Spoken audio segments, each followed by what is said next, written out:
Ooh.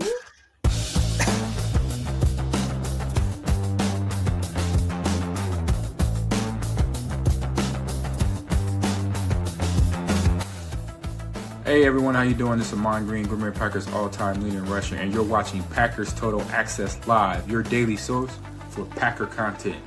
Go Pack, go!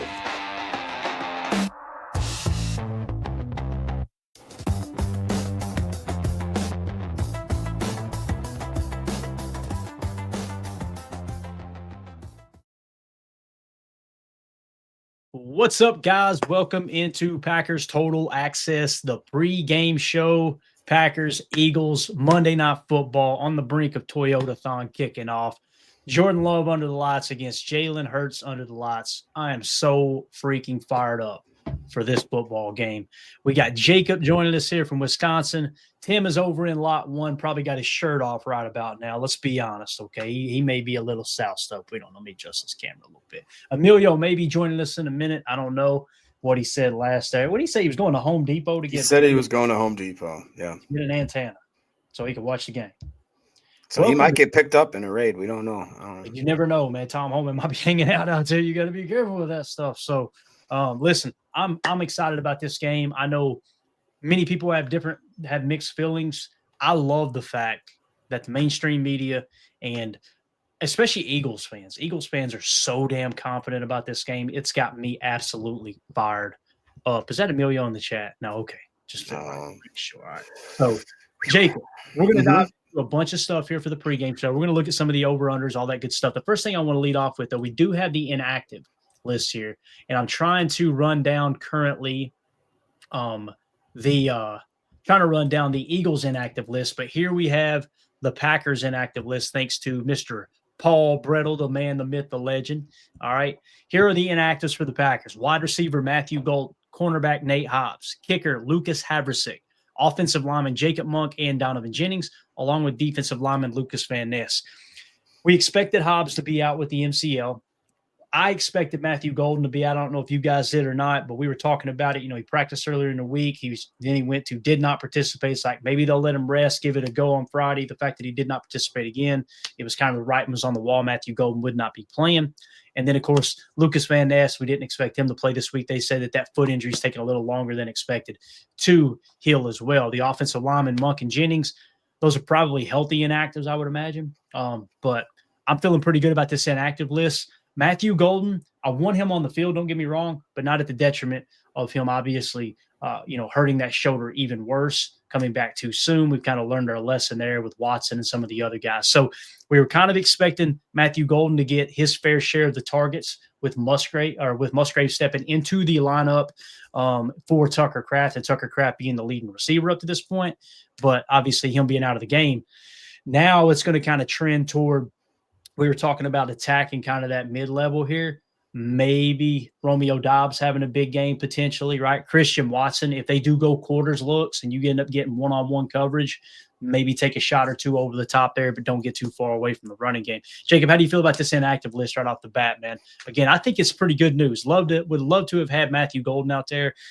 As far as Nate Hobbs, you guys know how I feel about Carrington Valentine. I would much rather have Valentine on the field, at least right now. He could prove us wrong.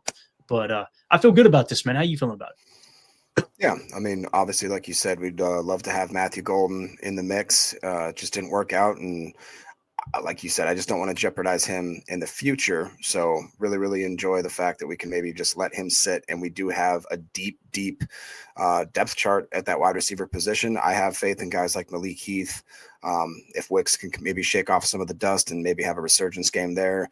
And then obviously we got Watson back and those types of guys, and steady Eddie, Mr. Dobbs. Same thing with Hobbs. Now, I also agree that I would prefer to see Carrington out there a little more, and this is going to be a type of game where he's going to be forced to be out there quite a bit more. So we'll see if that was a double-edged sword, or if we have something there in the fact that maybe we need to start thinking of a different type of rotation. And then with Havrasik, that's what it is. Monk, Jennings, I think those are some healthy scratches like we talked about. I really do want to get Lucas Van Ness back in the mix sooner than later. I think that that's one of the things that our defense has been missing, is just another solid guy on that rotation that was up and coming and ascending, in my opinion. But all things considered, when you looked at the long list of injuries that we were looking at Wednesday, Thursday, this is pretty exciting to have, a limited amount of guys that can't go. Yeah, no doubt about it, man. And listen, Dontavion Wicks, one of Jordan Love's trusted receivers, he's got an opportunity to get his fair share of targets. It'd be different if Tucker Kraft was not on the injured reserve. You kind of maybe press into 12 a little bit with Golden being out, but with Tucker being out, Wicks knows this offense much better than a Fitzpatrick or any other tight end that's not named Luke Musgrave. Larry Cano in the chat said, nice review today, Clayton, on Musgrave. That was a lot of fun, man. Jacob, what I did was went back to 2023 and dove into Musgrave's tape. And you guys remember that year he was tied in one, right? That was before Tucker Kraft kind of emerged after Luke Musgrave got hurt in 2024. And man, I'll tell you, what we seen was him attacking the flat. We seen two crossers. These are all fairly explosive plays, right? Flat, two crossers, two seam routes, and a corner route that we broke down. He can run pretty much anything on the route tree. And one thing that stood out to me is Matt LaFleur loves to run those climbs, those crosser routes with Musgrave. So I'm excited to see how he looks coming out. And Jacob, we kind of talked about this a second ago about the point spread. You were saying on your end, what were you seeing on the point spread? Yeah, according to ESPN bets right now, they had it at Philly minus 1.5, and it sounded like that PFF had a little different. PFF still had it at 1.5 point favorites for the Packers. They were minus 1.5, right? Well, just now it updated. It's now officially a push. Look at the market. The market is showing the spread at 0. So this is kind of a pick 'em game, if you will, right? That's if PFF's site isn't glitching out on us here. Now, notice the money has shifted a little bit, right? 78% of the money is on the Eagles. Now, remember yesterday, it started off at 90%. They teased the line a little bit. Then it went to 85-ish, right? Around 85, 83%. And they teased it again. And now it's down to about 78%. Again, the way I look at this is anytime the large majority of the money, the public's money, is on one team, sometimes you can kind of watch that thing sway a little bit. The closer you get to kickoff, you feel better about the team that the public is going against in that regard. In terms of the money line itself, 79% of the money is on the Eagles to just win outright. So it's going to be really, really interesting to see how this all plays out here. I see you have one marked here. What do we got here, Jacob? Yeah, Phillies inactives. Quarterback Sam Howell, the emergency third quarterback. Jair Alexander, have you heard of him? Center Cam Jurgens, that may be a big one right there. Running back A.J. Dillon, have you heard of him? D-line, Ty Robinson, and the cornerback Mac McWilliams, who I believe was a rookie this year. There you go. So, yeah, missing Cam Jurgens, man. I don't know how good their backup center is or who that backup center even is. Let's see if they have anything on the lineups here real quick. They may actually have it listed. You hop over to defense. Toth is what it says. Look at that grade right there, son. 76.6. So has he been playing the whole time?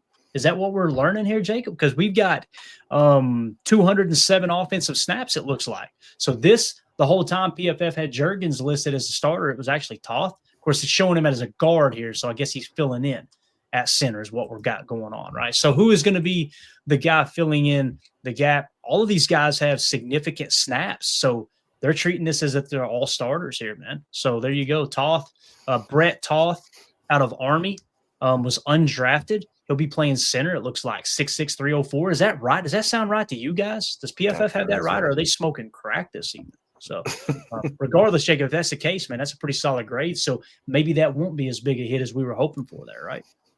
Yeah, I mean, I thought that Josh Myers was big. What was he, 6'5", around 300 and some odd pounds? I mean, 6'6", 306, that's a big boy.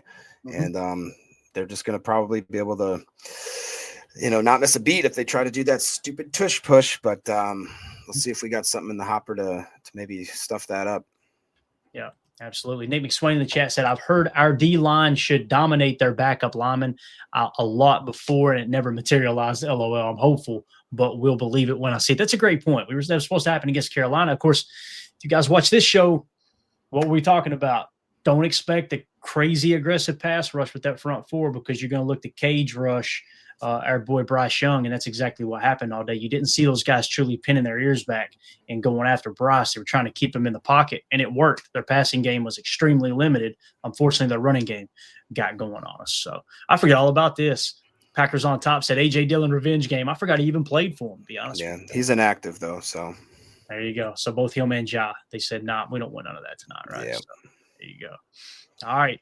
Jacob, let's talk a little over-under here if you want to. I know you've got a few of these geared up for us. So let's start on the Packers side. Well, you know what? Since we've got their offense pulled up here, for Philly. Can you pull up Phillies? Would that be easy to do?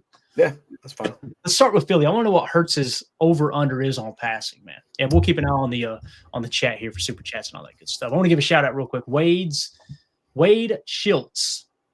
All right, Wade Schiltz 4987 became a member here on YouTube. Appreciate you, buddy. Thanks for joining the posse. You are the man. Yep. And just real quick before it gets too far, Jen Wright said Jacob must be really nauseous if I am. Jen, that's correct. I'm keeping it held in right now, but in about 30 minutes, I'm gonna be sweating. That's for sure. Nick McSwain said Parsons gonna get handsier than Jacob's clients tonight. I tell you what, they're nice girls. You don't put that name in their mouth. Anyways, Jalen Hurts, his over under for passing is gonna be 198.5 right now. Okay. And 198.5 for Hurts. What's his rushing over? Do we have that? Yeah, for Hurts' rushing, it'll be 31.5. Okay. If you want to know about Saquon quick, or do you want to just touch on that? Yeah, let's stick with Hurts for just a second. 198.5. What do I think their game plan will be? They're probably going to watch that tape against Carolina and go, hey, if Rico Dowdle can break one or two and get loose, surely Saquon can. Maybe they'll press into the run a little bit. That kind of feels, but then again, that number seems a little low for the kind of year that Jalen Hurts is having. I feel like he and Devonta Smith and obviously AJ Brown have been on the same page fairly well this year. They got a pretty solid passing attack. Man, that's tough. Bad as I hate to say it, I think I would hit the over on that because I could also see it being a situation where maybe the Packers are leading at the end of the game and Jalen Hurts have to throw a little more than they want to. That could be the case as well. But how do you feel about that? What would you do, over under? So I put together a couple lineups before I jumped on here, and I actually went under on both of those. Okay. On his pass yards and his rushing yards. I don't know why. I just feel like that the Green Bay Packers are going to be able to bottom up in the passing game. And then the running game, I just feel like that, under this, supposedly, I think I read a couple different articles and saw some different stuff that Jalen Hurts does not have very good, I shouldn't say very good, but has had kind of like a middle of the road performance when it comes to night games, whereas Jordan Love has just really shined, whether it's Sunday Night Football, Monday Night Football, Thursday Night Football. And I just think that the environment at Lambeau Field, we're down, I think it's going to be right around 32 degrees without the wind chill once we hit the opening kickoff. So, and obviously I know Philly plays in cold weather and they understand that. And if you look at the way they're slotted out with their PFF grades, I mean, they're good across the board. They really are. I don't know why, for whatever reason, I woke up today and I thought, I think the Packers it's their game to lose. And I think that they've been playing in a way that if they come together as a team, put last week behind them, that I think we could, I don't want to say a boat race or nothing like that, but I feel like I'm confident in the way that they could, if they start strong, start soon, I think that it'd be hard pressed for Philly to kind of come back in this game. But that being said, I could be totally wrong. Yeah, no, and the big thing for me is some of the stuff that we covered in the game plan throughout the week. Listen, Philly is really, really, really good at protecting the football, right? Not giving the ball away. And they're also really good in the red zone. If you could try to slow those two aspects of their game down without those two statistics, I think Philly probably has a losing record up to this point. That's where they've really dominated. In the red zone, touchdown score percentage in the red zone, and then protecting the football. So there's two ways you can combat that protecting the football thing, right? Take the ball away from them, like many teams haven't been able to do, or first and foremost, protect the football on your side so that turnover differential kind of balances out, right? It's going to be one of those games. If you lose the turnover battle, you're probably going to lose this ball game, right? So let's see if we can force some turnovers. Now, we also broke down some tape earlier today with Micah Parsons and his sacks against Jalen Hurts and over the last 2 years. And he plays really, really well against Jalen Hurts. You can tell Jalen Hurts is a little bit hesitant when Micah's on the field because Micah's so fast, he can close on him in a split second. So that's another thing to take into consideration there as well. So, again, it's going to come down to how they want to rush them. I guarantee you they see on tape that when they play a dual-threat quarterback, Philly is seeing on tape, hey, they're cage rushing. Don't expect them to really pin their ears back and get. This might be the night to surprise them and do that, So, and it gets easier said than done with that awesome offensive line too, for sure. So, yeah. The other reason why I kind of thought that is just like I saw people in the chat. I just feel like Philly's going to try to establish the run early and often. And to your point, I think Micah Parsons really knows what it's like to have to contain and play against Jalen Hurts, and hopefully he's got his number dialed up. And obviously we got Rashawn on the opposite side. I think the two of them are going to be headhunting all game, but like strategically and not, blowing past them like we've seen in years past. I think they're going to have some scheme. I think Hafley's going to dial it up. And I don't know. I just have a feeling like we're going to be able to contain Jalen Hurts a little more, but I could eat my words. Who knows? I like it. I'll tell you who needs to be contained, and that's Tim over there in lot 1. He just tweeted this video out. Jacob, they getting rowdy out there in lot 1. Hopefully we don't get hit with a copyright for whatever song they're playing. Here we go.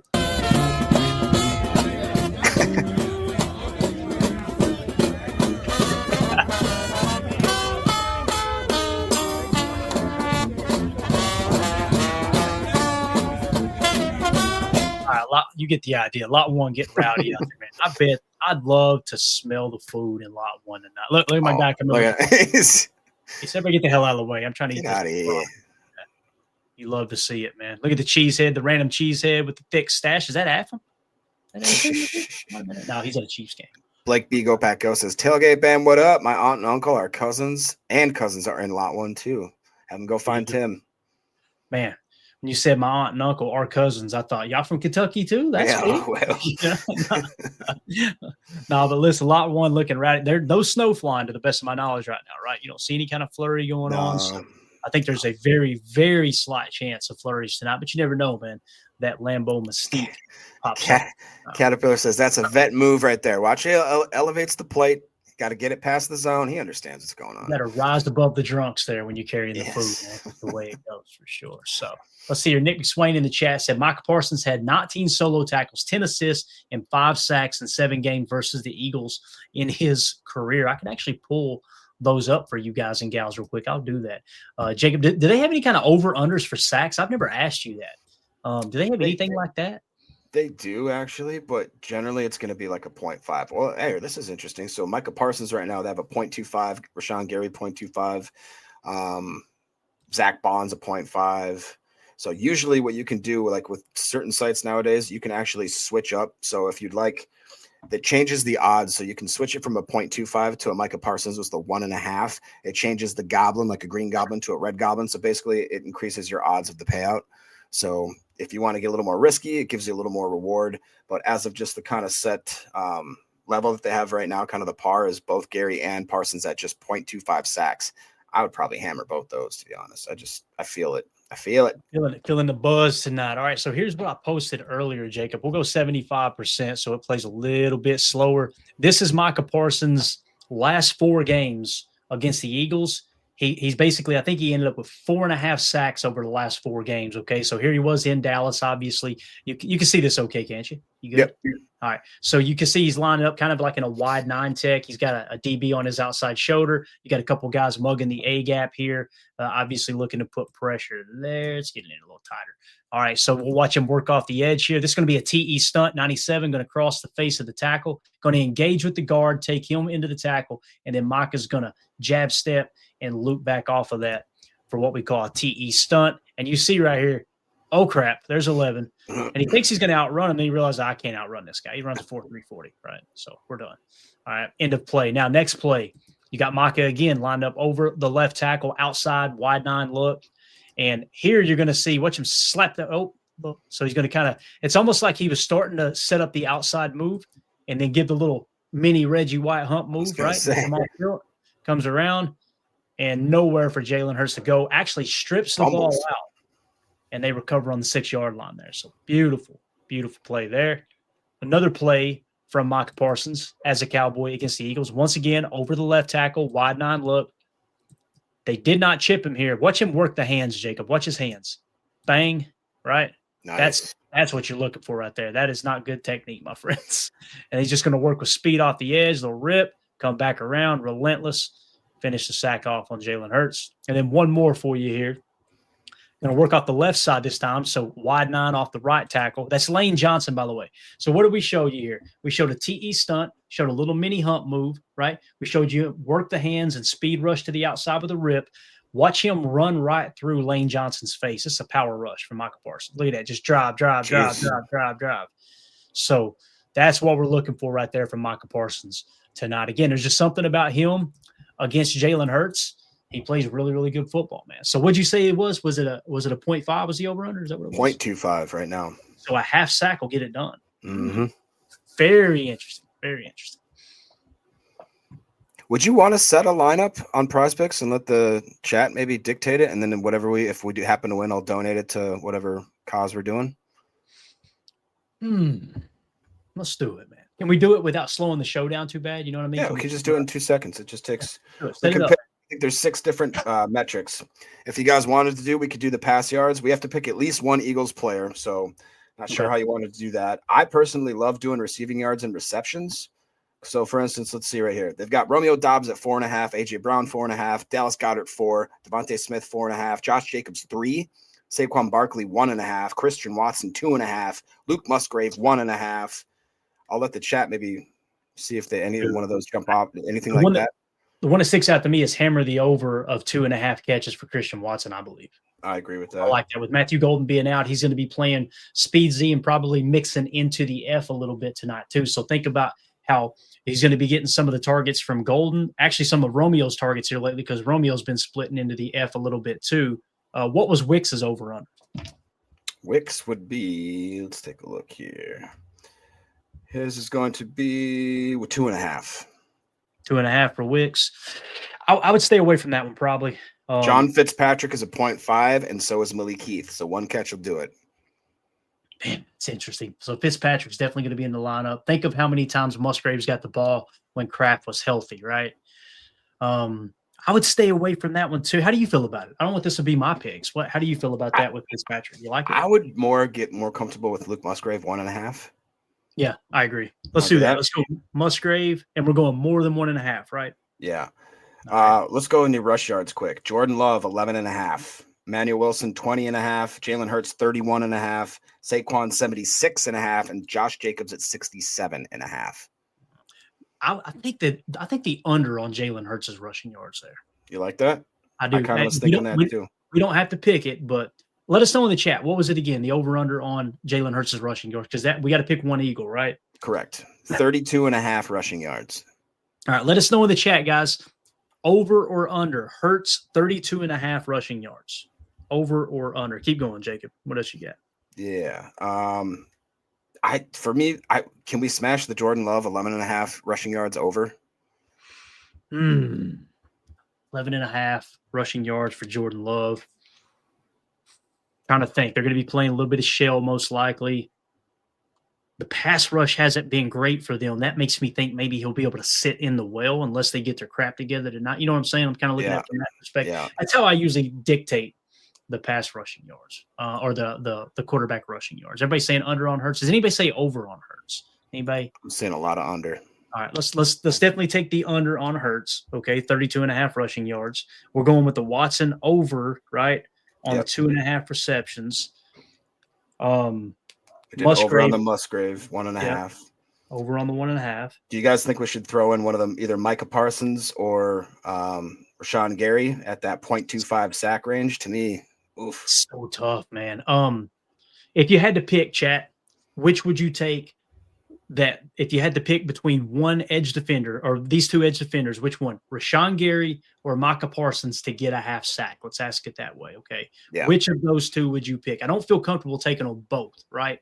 And Nicholas says Gary, and he's probably thinking if they put extra attention to Micah, may free up Gary tonight, right?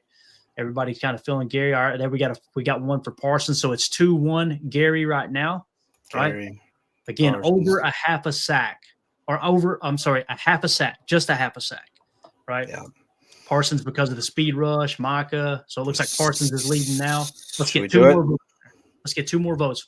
Parsons had one for the last 4 games, ride the trend. I think it's pretty unanimous. Let's do it. Let's go Parsons. All right. And that's once again over on a quarter of a sack, right? This is one that I like doing. It's a fantasy score. Jalen Hurts 19, Josh Jacobs 16. That to me seems, but whatever. Romeo Doubs 12. That one right there. So it's a point. It's a PPR, so point per reception, and all he would need, if he gets 4 or 5 catches for even 60 yards, he's almost right there. If he gets a touchdown, it's pretty much automatic. Mm-hmm. Let's do it. Hammer that. All right, cool. Yeah. So how does that read, Dobbs? Is this going to be a parlay or are these just individuals? I'm gonna do. It'll be 6 total, and then we'll just Okay. bet maybe $2, $3, $4, something like that. All right. What's Dobbs again? What was his? 12 points fantasy score. 12 fantasy points. Got it. All right, cool. And then boy, let's see. That's wild that they mix and match the fantasy points in with the over-under stuff. That's pretty cool. Yeah, we could even go as crazy as field goals made. They're just giving McManus a half a field goal, so he just has to make 1 field goal. McManus 1 field goal. Well, it's funny you bring that up. I think we got a little video footage here. Bill Huber jumped the gun a little bit earlier. We accept his apology. He said Haversick getting in some work. He said, this is McManus. I'm an idiot. So there's McManus during pregame. I'm trying to see how far out that is. See if we can get a pause here for you guys. All right. So kicking off the tee, obviously, right? Well, not off the tee, but the extra holder there. So what is that? The 42, add 10. That's 52 plus another 7. Usually is what it is. Right? No. So that's where the ball's spotted. I apologize. That's not where it's being snapped from. So 42. So that'd be a 52 yarder right there. Yeah. Let's see what we got. How much does he have left? Oh yeah. Yeah. So what was the number again? He just needs to kick 1 field goal and we'd be on the money. Let's have it. Yeah. All righty. McManus field goal. Should we finalize that one? It's feeling pretty good. Yeah, let's do it, man. Let's roll with it. That'd be an over. Brandon McManus getting 1 field goal. Jalen Hurts is going to be held under 32.5 rushing yards. We're going to go over on Luke Musgrave's 1.5 receptions, over on Micah Parsons 0.25 sacks, and over on Romeo Dobbs having over 12 fantasy points. I like it. All right. There you go. Good stuff. Mike Witt with the super chat. Thank you, Mike. Appreciate you, buddy. Hey, guys, with Tucker down, I think tonight we're going to switch from tight end-driven team to a wide receiver-driven team. Just a gut feeling. I agree, man. Press into 11, man. Get into that 11 personnel a little bit deep tonight. Spread things out a touch. And their pass defense has been very, very suspect this year. So, again, you still got to be aware where Cooper DeJean is, right? You can't expect Jalen Carter to just lay down. I found out here earlier today he's been battling a shoulder injury. It's probably why he's been struggling. He's as healthy as he's been all year. I think they said Nolan Smith was going to be active, if I remember correctly. I'm assuming he is. So, I'm with you, though, man. And that's why maybe Wicks or like we were talking about there with Christian Watson potentially having a big day as well. If they start to bracket Christian because Golden's out and they know Christian's a speed guy, if they bracket him, Dobby, we may be onto something with that 12 fantasy points there, Jacob, with Dobby. But Mike Witt, thank you for the super chat, buddy. Appreciate you. And then Caterpillar just throws super chat and said, I got 5 on it, boys. Appreciate you. Perfect. I bet $5 if we went out, get all 5 of them right, we'll have $30. We'll either give it towards the donation or maybe just give it back to you guys on a wheel or something like that. Reverse super chat, something like that. You know what I mean? Yes, absolutely. He said, I got 5 on it. It's a great song. It is a great song. I've never heard it. So I'll tell you who's not letting the cold bother him tonight. Rob Demoski tweeted this. I'm so excited to watch this guy play. Carrington Valentine out there in the shorts and the sleeveless shirt. That Kentucky boy. Listen, it got cold in Lexington too. It got cold down here in Lexington. Not like it does in Wisconsin, but it got cold in Lexington. So Carrington Valentine, I'm excited to watch tonight, Jacob. How do you think he's going to hold up, whether it's Devonta Smith or A.J. Brown lined up on him? They'll probably mix and match, probably see which one's hot, whether it's going to be Keyshawn or Carrington and pick on the other, I would imagine. I have all the faith in the world in Carrington Valentine, man. I hope he doesn't prove me wrong tonight, but it would be absolutely awesome if he got an interception tonight, man. Yeah, I mean, I just love the way he plays. It's one of the biggest criticisms I've actually had of the defense is just I feel like that when we give money to certain players, we just feel the need that we have to play them, maybe in situations where other players have really outperformed and gained the right to have more snaps. And this is his time to shine. Like Hobbs is obviously a no-go today, and Valentine has had spurts where he looks really great, but then every now and then, I mean, and that's the whole life and career of a cornerback is you're going to have spurts where you're looking really good, and then there's going to be a couple that make you look like a bonehead. And it sounds like complete coach speak, but you got to learn how to put those plays directly behind you and just keep playing. And I think CV has the mentality where, yeah, he's cocky, he's a little arrogant, he's a little boisterous sometimes, but he backs it up a lot of the snaps. So if he can just keep it together, and even if he has a game where he lets maybe 4 or 5 catches underneath and maybe 30-40 yards, no tuds, that to me is a win. He seems like he's a physical guy that can make that kind of thing happen, and it's going to be tough to absolutely knock out AJ Brown and, like you said, Devontae Smith, and even guys like Goddard and stuff like that. They've got a lot of playmakers, so it's going to be a tough ask. But I think that they can, if anyone can do it, I think CV's up to the challenge. No doubt, and it's worth mentioning. I think they said Goddard has 7 touchdowns. So if you're wondering who's really maximizing that red zone efficiency for the Eagles, it's going to be Goddard there. So what I would like to see is try to get Adrian Cooper matched up on Goddard tonight. You know what I mean? Put our best against their best there for sure. So, all right, moving along here. Bill Huber did another video real quick of Brandon McManus warming up, and this one, Jacob, they've actually got the holder out there. This one good from 55. Let's watch it roll. How much did he have on it there? Oh yeah. Oh yeah. That would have been good probably from 60 right there. Fairly really close. So they're testing the range. You're feeling really good about anything really around 50, 52, somewhere around there. You're feeling really good with his distance. And we'll see if the wind gets to swirling, right? I know earlier in the week they were talking about it was going to be some fairly heavy winds. It looks to me like it's kind of died down there. I don't see a lot of stuff whipping around, but people may disagree out there in the parking lot. So what do you think about that 55-yarder? He looks good to me. He looks healthy now. That's for sure. It looks way more comfortable. That whole exchange of his the process of his leg coming through looks like it's way easier. I don't, when he had that quad injury, it just, I don't want to say I'm not an expert at kicking and form and all that. It just did look like he was a little bit just kind of gimping on it a little bit, like he wasn't quite trusting the plant leg or the follow through. This time it does look like it's just fluid, more kind of in motion. And he's the type of guy where he's going to tell you he's good to go even if he's not. It does seem like though that he is maybe kind of fully healed. And I mean, I don't know about you guys, but if you've ever gotten a freaking even just a bruise on your leg, and just the idea that you can go out there and kick. And let's not forget, it's going to be about 30 degrees. That football feels a little solid, I'm sure, as he's booting that thing in that type of weather. It does look like it's coming off the foot a little more effortlessly than we've seen the last few weeks. So I look for him to have a big game. And I think asking one field goal from the homie so we can make the parlay. Let's go, B-Manny. Let's go. Amen. So we'll see what McManus does out there tonight. Also, Ant, it's at PCK3RS on X, tweeted this out, said Coop doing this thing again. This was Adrian Cooper's his Instagram story earlier today. As you can see, got Michael Myers hanging out in the closet here, boy. Well, we need a big Coop game. That's what we need, especially somebody to help neutralize Dallas Goedert and just lay the thump on Saquon Barkley when he does come through that hole. Whether it's A, B, or C gap, get in there, impose your will. I don't know, man. I'm feeling really good about this game. I may be feeling totally different in the post-game show, but right now, I am way too confident right now. Usually by this time, it's okay, man.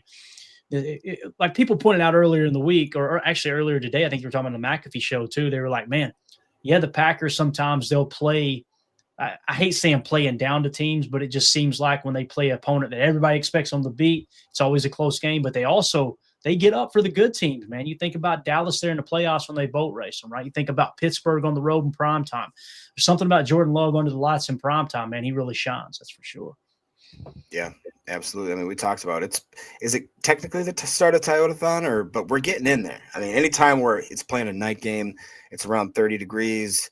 I know in the little screenshot we have, there's some flurries. I doubt there will be any flurries, but you just have that kind of crisp. It's not fall anymore. It's more like pre-winter. Wisconsin kind of has like 6 seasons. It's like pre-spring and then spring, summer, fall, pre-winter, winter. Like this is kind of where we're at. We're pre-winter. For those of y'all that deer hunt in Wisconsin, you guys know what I'm talking about. It's that kind of in between different weeks in November where it could be like negative, 10 degrees. It could be in the 60s, but every now and then it fluctuates and you just get that little taste of winter. I feel like the guys are going to be ready to go. And don't get me wrong, Philly plays in cold weather too, so it's not that big of an advantage per se, but there's just something about that first cold weather game. I think that they're going to come out really, really excited to play tonight. Yeah, and with it being cold weather, maybe this is the game that Josh Jacobs breaks out. Remind me again, what was his over-under, Jacob? What was Josh Jacobs' over-under for rushing yards? Yeah, I can tell you in 2 seconds here. You take your time, and I'm gonna pull up this Musgrave clip that we showed earlier today too, and let everybody check that out. I want to get your all state because I feel confident that Musgrave can continue doing what he did in 2023, and Lord knows he knows this offense much, much better up to this point in his career as well. Do you got that, Jacob? Yeah, 67.5. Man, that's a tough number, right? 67.5. I feel like he's as healthy now as he's been all year, though, right? Wouldn't you say, Josh Jacobs? I mean, there's been no setbacks. No, I agree. I think I feel okay about it, man. What about Emmanuel Wilson? Do they have one there or no? Yeah, they do. He's at 20.5. 20.5. And they got Savion Williams at 0.5 rushing yards. Do they really? Yeah. That's interesting. If they do show shell, are we going to get at least one jet sweep out of Savion Williams? Or even, didn't they do like some crazy Wildcat stuff or run him up the middle? I can't remember what. Man, that'd be fun. I wish I would have seen that one in that parlay. That would have been fun. Yeah. Well, I'm going to put it up here at top. I know we're not betting on it, but I'm just going to put 0.5 rushing yards, right, for Savion. Just because I want to revisit that, see if we were on that or not, for sure. Mm-hmm. And it's like, yeah, I could have bought that property back in 1998. I'd be a millionaire. Well, I had me 100 million Bitcoin back in 2002. So you did buy it. No, you didn't. Shut the hell up. Yeah. You didn't buy it. Okay, let's not talk about it. Mike went with the super chat. Thank you, Mike. He says, don't know about Micah or Rashawn, but I have a gut feeling of Wyatt having a good game tonight. That's interesting. Do we have an over-under for sacks for Wyatt, or did they not go that deep in the defensive tackle room, Jake? I can tell you in 2 seconds here. So they got Gary, Quay Walker at half, Edgerrin Cooper 0.25, Devontae Wyatt at 0.25. 0.25. They got Kingsley at 0.25 and Carl Brooks at 0.5. I like what Mike did there, man, because if Rashawn Gary is cage rushing and they have the one tech playing a touch spy, like when they let Gary and Micah go, they'll play a touch spy against mobile quarterbacks out of the one tech. Devontae Wyatt's always rushing the quarterback. That one might be more appealing than the Micah Parsons one, to be honest with you. That's a great point, Mike. Great point. So don't be afraid to hammer that one, I don't think. So, all right. Appreciate the super chat, man. Here's the video we put out earlier today, Jacob. I just said people forget about Tucker Kraft, before Tucker Kraft took over at tight end, Luke Musgrave was a big focal point of the Packers offense. Really excited to see how he responds to the opportunity tonight. Here's a handful of plays he made as a rookie. And again, we covered some of this earlier. So you'll notice him down here. They're in a bunch nasty X look. At the bottom, you'll see he's playing you on this specific rep. And he's just going to leak out in the flat like Tucker does, right? Catch the ball at the 40. I'm going to take it all the way down. What about a 15-yard gain there, right? No wasted motion. Nice little rep. Next play, now he's playing Y in that Trey right look. They're kind of nasty split on the right side. You see Watson outside. Here's going to be one of those climb routes, I believe. So you just see him kind of climb across the field, find the open space. Beautiful throw by Love. Secure it. Took a lick. Drew the flag too. Guy hitting a defenseless receiver there. Now he's back in the Y in a 12 twins look. All right. They're going to use a little motion to get Wicks outside. And once again, you're seeing Musgrave run that climb route. That's what they like to do with him. Bang. Secure the catch. Great grab. Next, I think these next two, you're going to see him work the seam. This is that play we were talking about the other day, Jacob. What they're going to do is they're going to bring the F on orbit motion. He's going to come around the quarterback. They're going to fake a swing pass to him, fake a swing pass to Dylan, and then throw it on a leak down the seam. This is a beautiful play. Beautiful play. Watch Musgrave. Chip, release, butt naked through the trailer park, man. Touchdown. Love that play. All right, so there's a little seam route underneath. Now you're going to get a true seam route here. He's going to run a post. You see now he's in the 2, what we call Y-flex 2, in a Trey left look. And he's just going to attack the seam here, right? Great job. Ball was thrown a little bit behind. Yeah, dude. Stride length, man. His stride length is very, very deceiving for sure. Here he is in the 3 in a Trey right look. And this is going to be a corner route. Watch him bend. Nice little route. Good secure catch. Obviously the ground caused the ball to break loose there, so it wasn't actually a fumble. So now you're seeing a corner route. And then this was my favorite, the old dragon wheel. You remember this in the playoff game against Dallas? Heavy play fake, aggressive play fake to the right, and he's going to run a drag and a wheel route, and he's going to be butt naked in the trailer park right here, man. Look at this. Wide open. Jordan's going to throw that fade away. Musgrave had to come back for it. Stayed on his feet. Takes it in for 6. So I'm excited, man. I think Musgrave's being overlooked a little bit, Jacob. I don't know how you feel, man. What's his over-under? Did you say? You did, didn't you? Yeah. Well, we did his receptions were just 1.5, but let's look at his yards real quick. They've got him slated at 30.5. 30.5. I like the reception better. Me too. Definitely. But you never know. Yeah. Yep. He gets 3 or 4 catches, he's probably going to exceed that 30 mark. Because listen, Tucker Kraft, he's the yak king. We talk about it all the time. A lot of that stuff, he's schemed open And then he picks up that extra 8 or 9 yards at the end where he's just running through people's faces, obviously. So you don't expect Musgrave to do that, but I do think he can be schemed open the same as Tucker Kraft. We've talked about that ad nauseum. People are probably tired of hearing me talk about it. But what else you got, Jake? Anything else you want to hit here, Jacob? I'm going to comb through X one last time and make sure we're not missing anything here. Yeah, just real quick. A.J. Brown, 56.5 yards receiving. Romeo Doubs, 55.5. Devontae Smith, 55.5. Christian Watson, as we talked about, 44.5. Dontavian Wicks, that's one maybe people aren't thinking about, 25.5 receiving yards. They've got Dallas Goedert, who I think could have a surprisingly big game unless we decide to bottle him up, like you said, hopefully having Cooper on him, 36.5 yards. And then just real quick, we talked about Savion Williams with the 0.5, Jordan Love with the 11.5 rushing yards, Emmanuel Wilson 20.5, Jalen Hurts 32.5, Saquon Barkley at 76.5. So they are still thinking that he's going to get quite a bit of yardage. Not quite sure how I feel about that one there, but yeah, man. And then just another receiving yard one that I think we should think about would be their other tight end, Grant Calcaterra. He's sneaky in the red zone, like you talked about. He's one of those guys where if you get into that, the Eagles are really, they've been harder to get into the red zone than in years past, but when they get there, they're just very efficient at getting touchdowns, not field goals.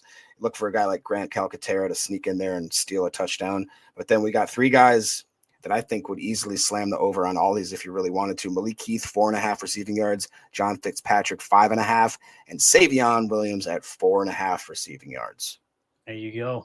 Nice. Mike Witt with the super chat. Thank you, Mike. And for the love of God, Matt, no behind the line of scrimmage screens tonight, LOL. I kind of feel like you're going to see less of that tonight just because of the type of defense that the Eagles run. I'm kind of looking at that midline type, that somewhere between 12 to 22 yards, that range. You're probably going to see some coverage get walked out and some digs underneath. You'll also see when they do go to cover one man from time to time, you'll probably see some crossers. Matter of fact, let's get a quick refresher on their coverage. Jacob, I got the graphic right here. When you look at the Eagles coverage, they're in the bottom half of the league in terms of EPA per dropback allowed at a positive 0.09. The majority of the time they're running cover 3 zone, middle field close, 3 deep zone defense, right? 28% of the time they run that. 25% of the time they're running cover 1 man. You got to be careful with some of these numbers because sometimes the people that are charting these numbers, they will chalk a match coverage off as cover 1 man because it kind of turned into cover 1 man. Just keep that in mind. But nonetheless, 25%. So what you're saying is a large majority of the snaps there, right? Not a large majority, but what would they be?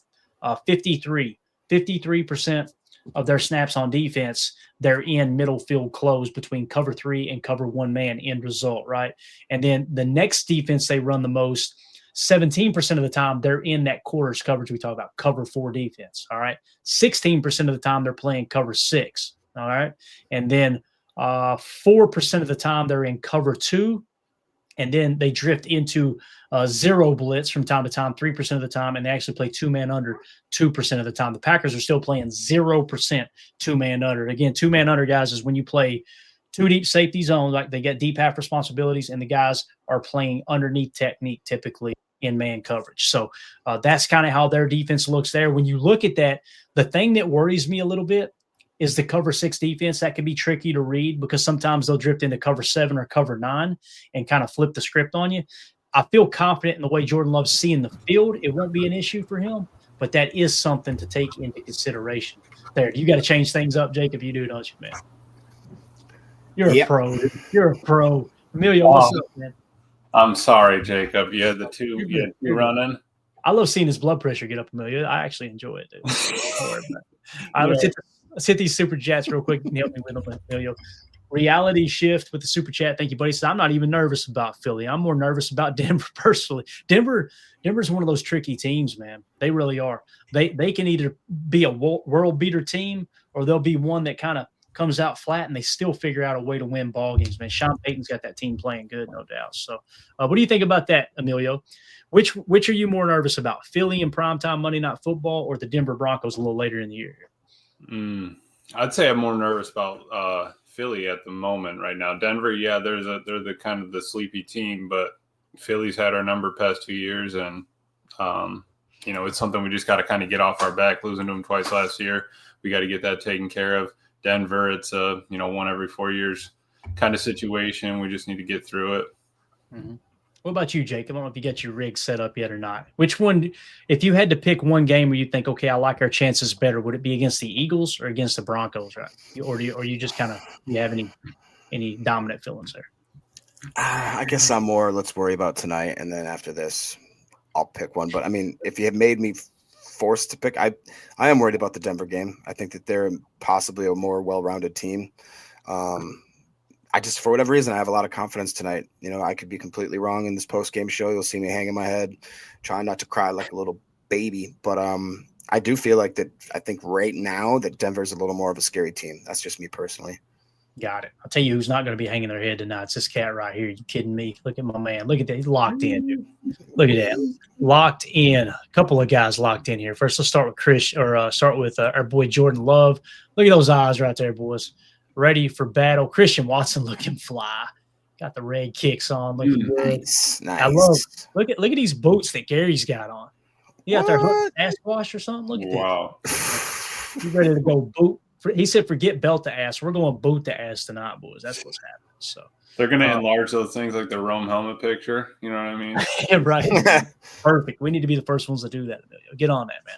With your burner account that you're probably trolling me with. Oh yeah. Mike Witt with the super chat, and you heard it here first. Savion before the end of the year is going to take a kick return to the house. Just a feeling he looks good in kick return, man. I pointed out the other day on the show, breaking it down. And he's, what was he, like 12th or 13th in the league in return yards, right? And he's averaging right at like 25 yards a return. Yeah. So I feel really confident when I see that big guardian cat back there fielding the kickoff, I feel really good about it. What about you, Jacob? Do you like what Savion's done on kick returns here? I personally love it, yeah. And I'd like to see if he's got something in the punt return game. Like, I just don't like seeing Romeo back there. I really like what he's doing in the kick return game. I think it just seems natural for him, fluid. And what's surprising, I don't know if he did it a ton in college, but he just seems like he's a natural at it. Long strides, seems like he's more of like makes one or two cuts. He's not kind of dancing back there. Seems like he's I think he's like 6'4", over 200 pounds. So it's not like tackling a little cornerback or something like that. He's a grown ass man. So if I hope that they keep him back there and that he keeps progressing in that role. And I think that could be something that maybe, like to this gentleman here's point, that down the stretch, if he becomes more of a factor, kind of like how Keyshawn did over in past years, where it's like you really got to watch out for this guy, that'd be a great thing to have. Mm-hmm. What about you, Emilio? Absolutely. Like Jacob He's said, a grown-ass man now. And you know, you get and it's tough, right? He had the fumble last week. You're still a bunch of learning lessons for the guy being a rookie, but I think that he's got kind of that the feel for it. You saw it on some of the tape at TCU. He can just weave and sort of gets nimble in between some of those big fellas and can make it happen. I think that's going to be huge for him in that return game. But again, we're going to have him step up. He's going to have to make plays here and there. You're going to have injuries, in the wide receiver core, anything like that. So you need to know your plays, and you got to be able to go out there and perform. I don't know if you had talked about it. Still, we're going to sleeveless for the wide receiving core. I think they're going to keep that going, right? I don't know if we had. I don't know, man. I'm one of these guys. I'd rather win the ball game than try to act tough. You know what I'm saying? But I know I'd fair on that to the act tough point. But man, I'm telling you, those sleeves, Clay, slippery sometimes when the ball's on it, man. It's a valid point. Thank you for the super chat, Mike. We appreciate you, buddy. You guys are too kind tonight. Michael Zimmerman with the super chat. Appreciate you. If we can getting 88 in a scheme against a linebacker, if we can get 88, talking about Musgrave, in a scheme against a linebacker in the seams of this man too deep coverage, thanks, fellas. Can we? I think is what he's asking here, right? Yeah. I think what you're going to see is middle field close, so the seam is going to be kind of tough, right? They're going to have a post safety if they're playing. If the numbers hold true to what we've shown and what they've done tendency-wise up to this point in the season, they're going to be in cover 3 and cover 1 man the majority of the night. That means post safety. That's going to be. It doesn't mean you can't scheme that open. And really, the way you probably want to do that is maybe work an inline tight end in Musgrave or just slightly flexed on some kind of delay down the seam, and maybe have the 2 on that side, or even a nasty split with the Z, have him walk him out with a post, and then maybe work him on what I call an angle route, what Emilio calls a Texas route, kind of bend out. We've seen that earlier with Tucker. Remember, they were walking that safety out. That could be the case as well. That 2 deep man, Mike, though, just to mention, they're going to be in that. It's going to be very, very rare that they're in 2 deep man. Okay. So, again, I think in cover 1 and cover 3, the majority of the night, cover 6 gets tricky because if you get caught reading post snap wrong and you throw into the quarter side and they match up on that tight end hitting the seam, you could throw right into covers. Next thing you know, that ball is getting tipped up in the air and picked off. You got to be careful with that stuff. So, what do you guys think? You got anything you want to add to that question there from Michael?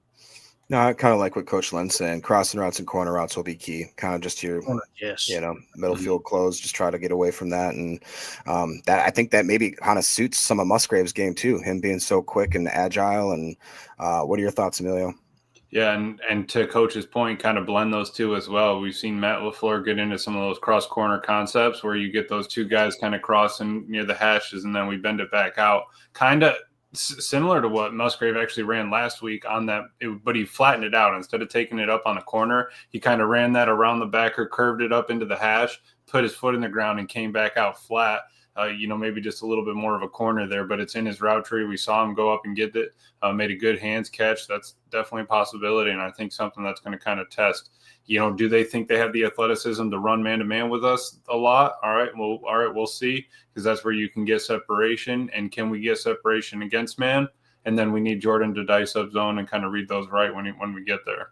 Yeah, and the reality of that cross corner route, guys, most of the time it's a choice route, right, Emilio? Like they'll be setting up for a crosser. If they're playing outside leverage, funneling you to the post, and you flatten that off and you keep the crosser on, and now you've got the leverage on the outside technique of the corner in a cover 1 man or even a cover 3 look if the linebacker does try to drift with you. And then if they play and cheat to the inside trying to take the crossers away, that's the choice aspect that turns into the cross corner where you're starting a crosser, bring it back on a corner, and you put them in an absolute turnstile. So again, Michael Zimmerman, thank you for that super chat, buddy. Really Shift with the super chat says, need to see Savion in some Wildcat formation action. We talked about it, Emilio. One of the things that we were looking at tonight, we did not bet on it. Okay. We put a little parlay together. So we're about to hit the lottery tonight, my man. I'm with so it. One of them we didn't bet on, but we thought was interesting. A half a rushing yard for Savion Williams. What do you think about that, man? Surely he'll get at least one end around or something, right? Or like Reality Shift's saying, maybe a little Wildcat look.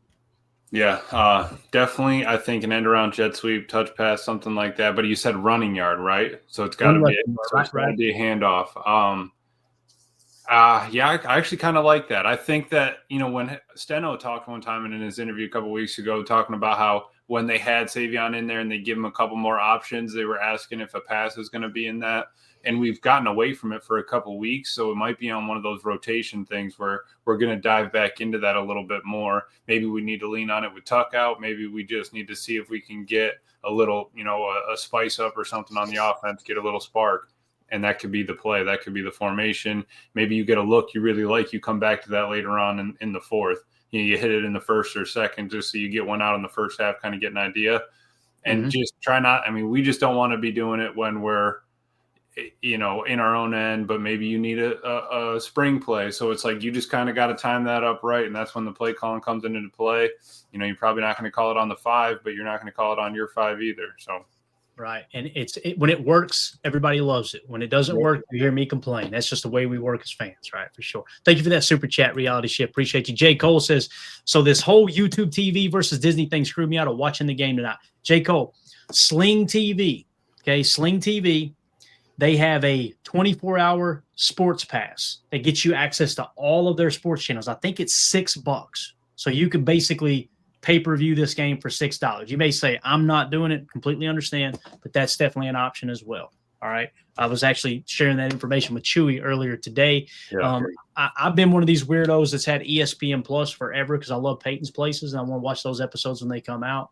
He sold me when him and Brett Favre took the old convertible and went to Lombardi's old house at Lombardi's old bar downstairs. I'm like, I got to have this. I got to have this show. So check out Sling TV's 24-hour sports package pass there. So, yeah, there you go. Mitchell's mommy, Jaco, I purchased one Sling TV day pass, $5 to watch the game. There you go. That's the easiest way to do it, man, for sure. So, Bates did it. Cat's talking about Clayton coming in clutch. That's the truth. But I hate because I was doing the same thing. I ran around, got an antenna. That didn't work. So I was running it down, finally got it. So that's why I wasn't on the show, right? I had to make sure the game would pull up. You got Jordan over there with aluminum foil. Yeah, trying to get a better angle. Don't move. You got it right there. That's it, right there. All right. So the ESPN, they just played a clip here. All right. And it's just going to be the audio. This is from their Monday Night Countdown. We were talking about Micah Parsons earlier. Amelia, I want you to think on this for a second. Me and Jacob, we put a little action on Micah Parsons over 0.25 sack. Okay. Meaning he just has to get a half a sack and that hits. Okay. Mm-hmm. We chose between him and Gary. We want to know, would you pick Gary or would you pick Micah Parsons on that? I'll get your answer after we play this audio. This is Laura Rutledge with SVP over on Scott Van Pelt over on Monday Night Countdown. I think she got a chance to speak to Micah Parsons earlier. If I can get this to play, maybe. Here we go. Not yet. Maybe now. No. Hold on a second. This show sucks. Here we go. Really interesting how Micah Parsons is chasing around a guy he used to chase around when one played for Dallas and the other played for New York. But Parsons' familiarity with this team and what they're facing tonight, how does that get baked into the approach tonight? Yeah, Scott, it's something that he knows all too well, right? He said those three offensive weapons for the Eagles, talking about A.J. Brown, Saquon Barkley, and Devontae Smith, are three of the best to do it in football. And he said you go into a game like this and know that you're not going to pitch a shutout, but he said it's really important to limit the explosive plays. You know they're going to score points on the other side. How can you make sure that it's not detrimental to what you're doing? And for that, it really comes down to making sure that they cannot go over the top and do things that are going to become home runs in this game. Now, then there's the tush push, which he also addressed. He said, listen, I don't know how to stop that thing. It just gives them more momentum every single time it happens. So instead, the goal, avoiding third and short. He said that's probably the best way to stop that tush push, Scott. You guys remember we talked about that earlier in the week, right? You want to stop the tush push, keep them out of fourth and short, right? Keep them out of third and short, fourth and short. The way do you do that? You play underneath leverage on those crucial third down situations or even second down situations. You say, hey, make them beat us at the 15 to 18-yard mark. Don't let them beat us at the 5 to 7 yard mark, right? But Emilio, what do you think about that? A quarter sack, which one would you take, okay, to just rack up a half a sack, hitting the over on the quarter sack for either Rashawn Gary or Micah Parsons, knowing that Micah Parsons is drawing so much attention? It kind of makes it a little tricky there. And also, you got Devontae Wyatt to choose from, same exact thing. Ooh, wow. I think I'm going to put it on Bain. I think I'll give him that W there. I think just because, like Halfley's always talked about, we got the Micah protection. This time, at least he can go back and watch a little bit more tape from previous Eagles-Cowboys games on how they approached him, how they, how they kind of wanted to work with him, where they wanted to see him. But I also think you're going to have a good game from the interior to allow those edges to get there. So we're going to need, the general D. Wyatt, all of them to step up inside. But I'm going to pick Gary on this, even though I do think Micah could have one. Gary's the man. Got it. Jacob, does your opinion change on it? Not that it matters. We already got the bet in, don't we? To be honest, I feel good about all three of them having at least half a sack. Honestly, if I had to still pick one, I just like the way that Micah Parsons seems like he's in Jalen Hurts' head. Even if it's not I feel like that Jalen Hurts is watching where he is on every pre-snap, and I think that he's constantly worried, knowing that he can't kind of turn his back to him, that he's got an internal clock. I mean, all the quarterbacks do when they're obviously in the pocket, but I think his is ticking a little faster, just knowing that Micah Parsons may be watering him down on either side. But I do like Emilio's point that there's going to be so much attention on what Parsons is doing that a guy like Gary maybe has a free or a few more one-on-ones where he can just exploit that. And we've seen what Ben Gary, the resurgence of him with the help of Micah Parsons. And to Emilio's point too, I'm really excited for Colby Wooden to have maybe a bounce back breakout game. Same thing with DY. We've got a lot of guys out there that you got to pick your poison. You can't block all four of these guys. I'm just excited about what's going to happen tonight, man. Gotcha. Mike Witt with the super chat. Thank you, Mike. He says, are we to the time of year to admit that it was a mistake moving 74 to center? Kind of disappointed in his play this year. I'm disappointed in his play too, Mike, but this has been his level of play even at guard the last couple of years. So I've kind of come to I'll tell you this, I feel very confident that Elton Jenkins has played better than Josh Myers at center. Whether we want to admit it or not, I really do think we upgraded there. Is it a tremendous upgrade? Is it the upgrade that I expected? It's not. right? I expected him to play.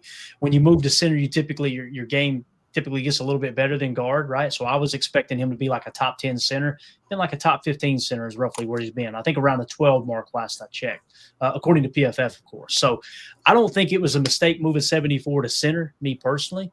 But do I think it's a mistake maybe not going after Drew Dahlman in free agency? That would have been the one I would have went for. And listen, we can all sit here and play Monday morning quarterback and all that, but we didn't have Aaron Banks on our radar. When they signed him, we all went, why? Right? But I immediately had to take a step back and go, guys, Goody is identifying that he's evaluating the talent, right? He's the one who hit on Zach Tom in the fourth round, right? He's the one who hit on Rasheed Walker in the 7th round, right? Elton Jenkins was a stud for a long time. He hit on him in the 2nd round at left guard. So I had to kind of check my ego and go, look, he knows how to evaluate offensive linemen. But if we had it to do over again, it kind of feels like what our initial idea of signing Drew Dahlman at center as opposed to Aaron Banks at left guard probably makes more sense. Elton stays at left guard, but I wouldn't expect Elton Jenkins to play better at left guard because I just feel like the last couple of years he hasn't been playing well there. I don't know how you guys feel about that, but it kind of feels like it's Elton's last year in Green Bay. It really does.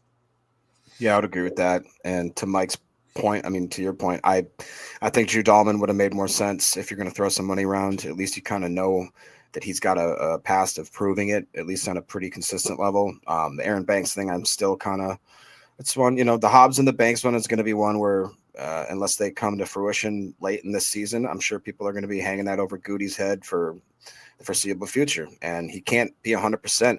The reality is the dude's at like 85% of signing studs in free agency. I mean, so if you're, I'm not willing to throw the baby out with the bathwater and just say, he's terrible at free agent signings. Now he's really good. Like you look back at all the different guys he's brought in here that have either had, completely revamped their careers, gotten them another contract, gotten them more money. I mean, we could go through the list. Rasul Douglas, tons and tons of other ones. And then it seems like when they leave the Packers, they kind of fall back into whatever kind of slump they were in before they got there, or just kind of peak at the Packers, which is exactly what you want if you're signing free agents. But I don't know, Emilio, is that crazy?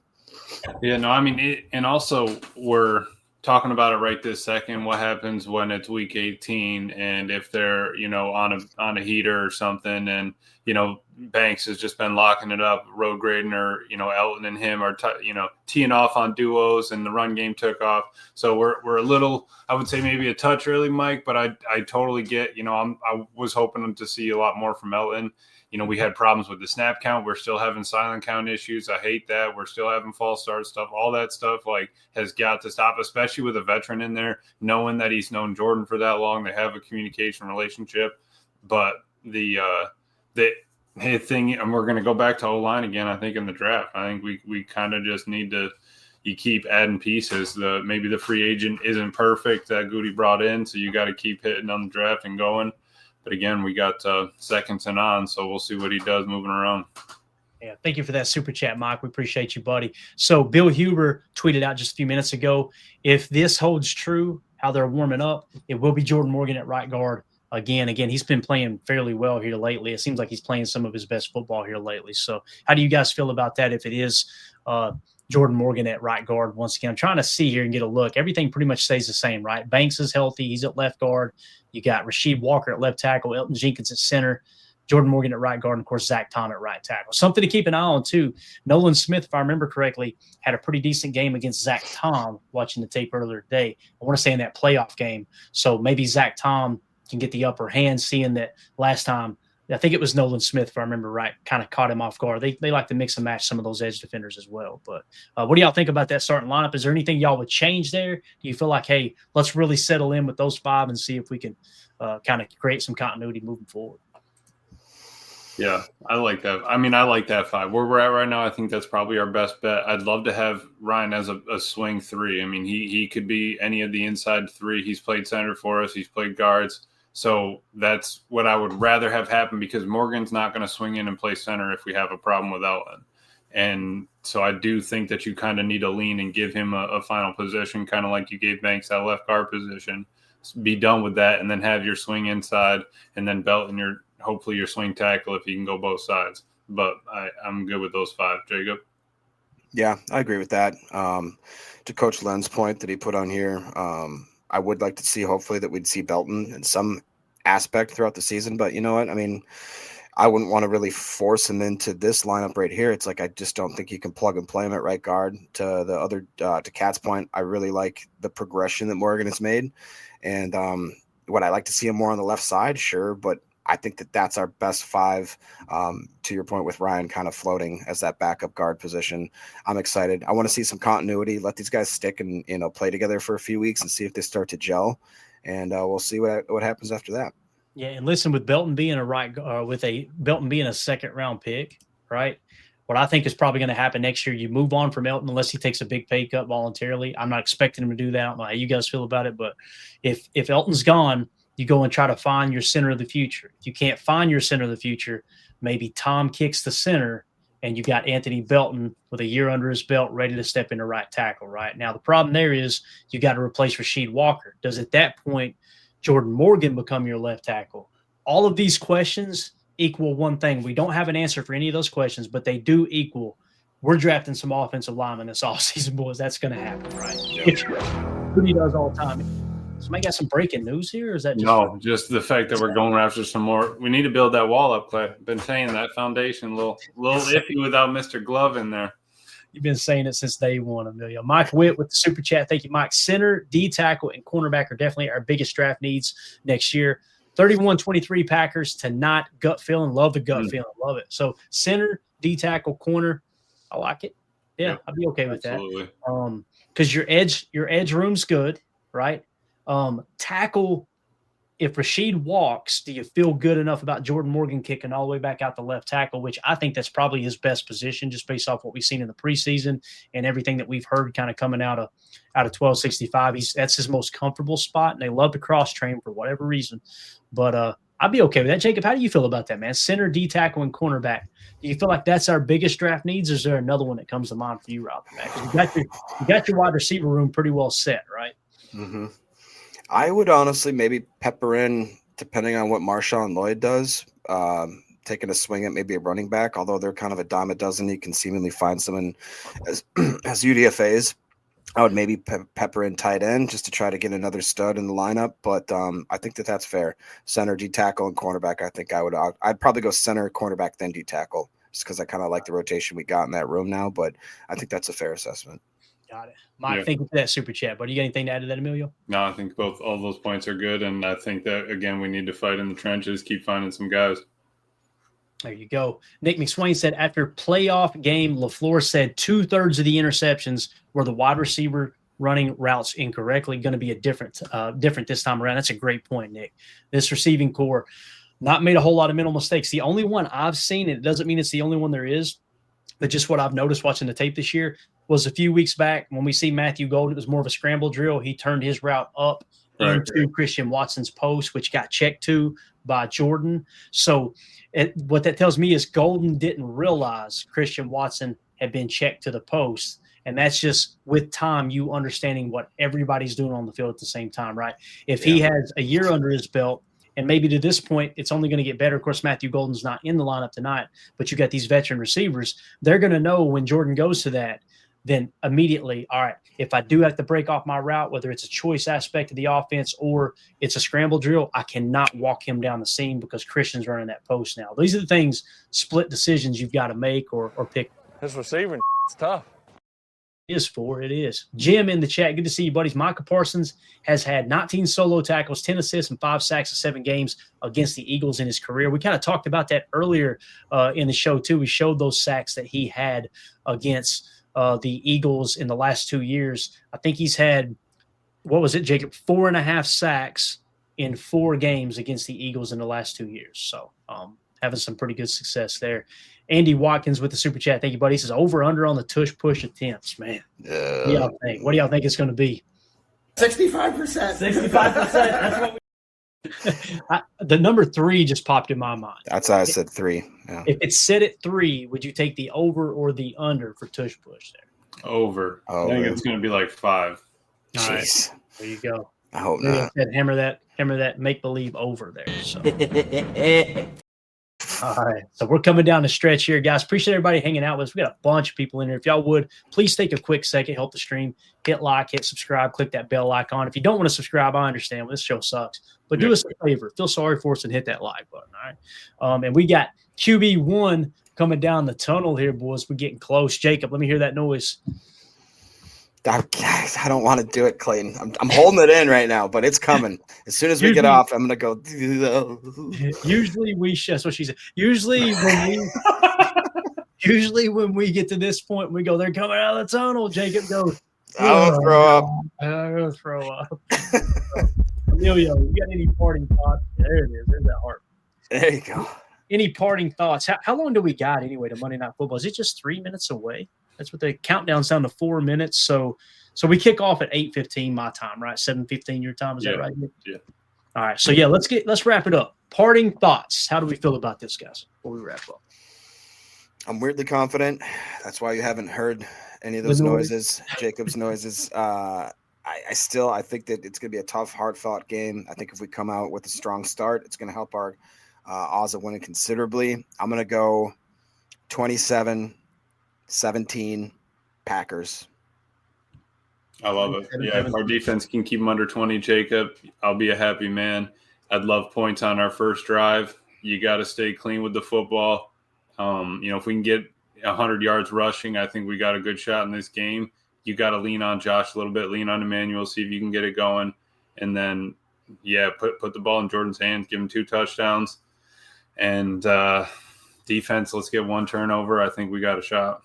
All right, what's your score prediction, Emilio? I'm gonna give you a second here to think about it. I'm gonna go 20-17 Green Bay. They win it with a field goal.